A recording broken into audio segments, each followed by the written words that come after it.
Guys आज मैले आलुको पकौडा बनाउन गइरहेको छु अनि त्यसको लागि थोरै प्याज अनि थोरै धनिया काटेको छु। त्यसपछि आलु उबालेर यसमा स्वाद अनुसार नुन अनि यो रातो खुर्सानी तातो तेलमा फुराएर यसरी मिचेर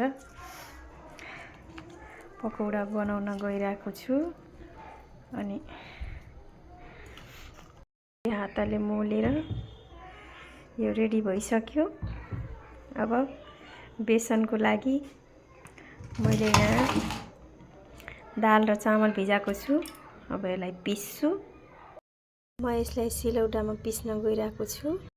यहाँ मेरो बेसन पिसेर रेडी भइसकेको छ र यसमा थोरै बेसार राखेकी छु मैले। यसलाई यसमा थोरै पानी राखेर फेट्ने। यहाँ मेरो तेल पनि खरिसकेको छ।